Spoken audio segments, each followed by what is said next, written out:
ಸಖತ್ ಖಾರ ಬಣ್ಣ ಮತ್ತು ರುಚಿ ಆಚಿ ಚಿಲ್ಲಿ ಪೌಡರ್.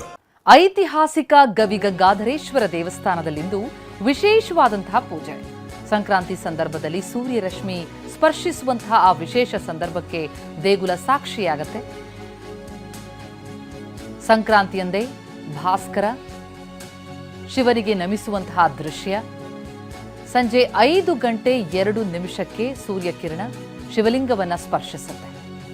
ಎಷ್ಟು ಹೊತ್ತು ಕಿರಣಗಳಿರುತ್ತೆ ಎನ್ನುವ ಅಂದಾಜಿನಲ್ಲೇ ಆ ವರ್ಷದ ಭವಿಷ್ಯ ಅಂತ ನಂಬಲಾಗುತ್ತೆ. ದಕ್ಷಿಣಾಯಣದಿಂದ ಉತ್ತರಾಯಣಕ್ಕೆ ಸಾಗುವಂತಹ ಸೂರ್ಯದೇವ ಶಿವನ ದರ್ಶನ ಪಡೆಯುವಂತಹ ಅವಿಸ್ಮರಣೀಯ ಸಮಯ ಅದು. ಇವತ್ತು ಬೆಳಗ್ಗೆ 5 ಗಂಟೆಯಿಂದಲೇ ಧನುರ್ಮಾಸದ ಕೊನೆ ಪೂಜೆ. ಮಧ್ಯಾಹ್ನ 12:30 ಭಕ್ತಾದಿಗಳಿಗೆ ದರ್ಶನ ಇರುತ್ತೆ. ಬಳಿಕ ಸಂಜೆ ಸೂರ್ಯನ ಆಗಮನಕ್ಕೆ ದೇವಸ್ಥಾನ ಸ್ವಚ್ಛಗೊಳಿಸುವಂತಹ ಕೆಲಸ ನೆರವೇರುತ್ತೆ. ಸೂರ್ಯಾಭಿಷೇಕದ ಬಳಿಕ ಮತ್ತೆ ಭಕ್ತರ ದರ್ಶನಕ್ಕೆ ಅವಕಾಶ ಕಲ್ಪಿಸಲಾಗುತ್ತೆ. ಸೂರ್ಯನ ಕಿರಣಗಳನ್ನು ಲಿಂಗ ಸ್ಪರ್ಶಿಸುವುದನ್ನು ಕಣ್ತುಂಬಿಕೊಳ್ಳೋದಕ್ಕೆ ಜನ ಕಾತರರಾಗಿದ್ದಾರೆ. ಗವಿಗಂಗಾಧರೇಶ್ವರನಿಗೆ ವಿಶೇಷ ಪೂಜೆ ಅಭಿಷೇಕ ಈಗಾಗಲೇ ಆರಂಭ ಆಗಿದೆ.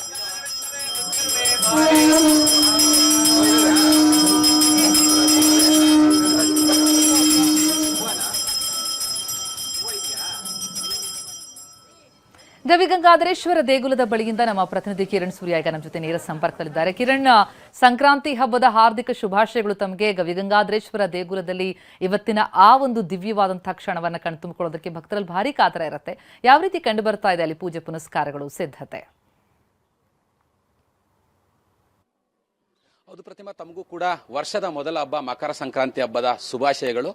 ಈಗಾಗಲೇ ಕೂಡ ಮಕರ ಸಂಕ್ರಾಂತಿ ಹಬ್ಬದ ಹಿನ್ನೆಲೆಯಲ್ಲಿ ಗವಿಪುರಂನಲ್ಲಿರುವಂತಹ ಗವಿಗಂಗಾಧರೇಶ್ವರ ದೇವಾಲಯದಲ್ಲಿ ಬೆಳಗ್ಗೆ 5 ಗಂಟೆಯಿಂದಲೇ ವಿಶೇಷವಾದಂತಹ ಪೂಜಾ ಕೈಂಕರ್ಯಗಳು ಕೂಡ ಆರಂಭ ಆಗಿರುವಂಥದ್ದು.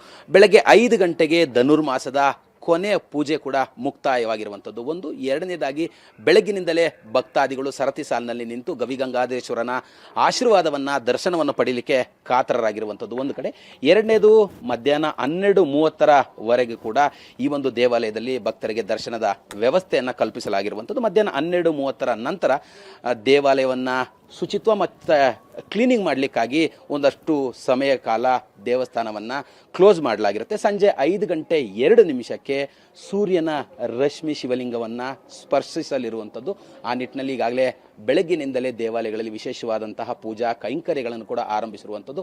ದೇವಾಲಯದಲ್ಲಿ ಈಗಾಗಲೇ ಕೂಡ ಭಕ್ತರು ಸಾಕಷ್ಟು ಸಂಖ್ಯೆಯಲ್ಲಿ ದೇವರ ದರ್ಶನವನ್ನು ಪಡಲಿಕ್ಕೆ ಕಾಯ್ತಾ ಇದ್ದಾರೆ ಅಂತ ಹೇಳ್ಬೋದು. ಇದೊಂದು ಮತ್ತೆ ವಿಶೇಷವಾಗಿ ಇವತ್ತು ವರ್ಷದ ಮೊದಲನೇ ಹಬ್ಬ ಮಕರ ಸಂಕ್ರಾಂತಿ ಹಿನ್ನೆಲೆಯಲ್ಲಿ ಬೆಂಗಳೂರಿನಲ್ಲಿರುವಂತಹ ಸಾಕಷ್ಟು ದೇವಾಲಯಗಳಲ್ಲಿ ಬೆಳಗ್ಗಿನಿಂದಲೇ ಪೂಜಾ ಕೈಂಕರ್ಯಗಳು ಕೂಡ ಆರಂಭ ಆಗಿರುವಂಥದ್ದು. ಅದರಲ್ಲೂ ಗವಿಗಂಗಾಧರೇಶ್ವರನಿಗೆ ಸಂಜೆ ಸೂರ್ಯನ ರಶ್ಮಿ ಸ್ಪರ್ಶಿಸುವಂತಹ ಸಂದರ್ಭದಲ್ಲಿ ಭಕ್ತರ ದರ್ಶನ ಅಂದರೆ ಭಕ್ತರೇನಿದ್ದಾರೆ ದೇವರ ದರ್ಶನವನ್ನು ಪಡಿಬೇಕು ಅಂತೇಳಿ ಕಾತರದಿಂದ ಕಾಯ್ತಾ ಇರುವಂಥದ್ದು. ಸಾಕಷ್ಟು ಜನರು ಕೂಡ ಈಗಾಗಲೇ ಶಿವಲಿಂಗದ ಒಂದು ದರ್ಶನವನ್ನು ಪಡಿಬೇಕು, ಗವಿಗಂಗಾಧರೇಶ್ವರನ ಆಶೀರ್ವಾದವನ್ನು ಪಡಿಬೇಕು ಅನ್ನೋಂಥ ಒಂದು ಕಾತರದಿಂದ ಕಾಯ್ತಾ ಇರುವಂಥದ್ದು.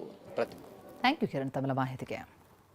ಬೆಂಗಳೂರಿನಲ್ಲಿ ಸ್ಕ್ರಾಪ್ ಗೋಡೌನ್ ಹೊತ್ತುರಿದಿದೆ. ಬೇಗೂರಿನ ಅಕ್ಷಯ ನಗರದಲ್ಲಿ ನಡೆದಂತಹ ಘಟನೆ.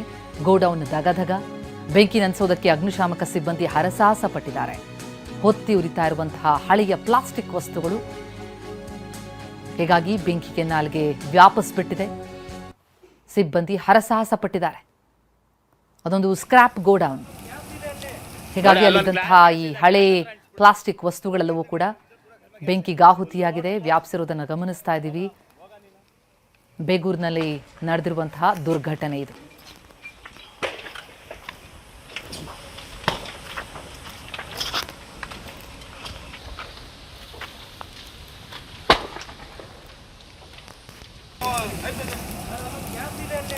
ನೋಡಿ ಅಲ್ಲೊಂದು ಗ್ಯಾಸ್ ಇದೆ, ಗ್ಯಾಸ್ ಹತ್ರ ಅಂಟಿಸ್ಬಿಡು.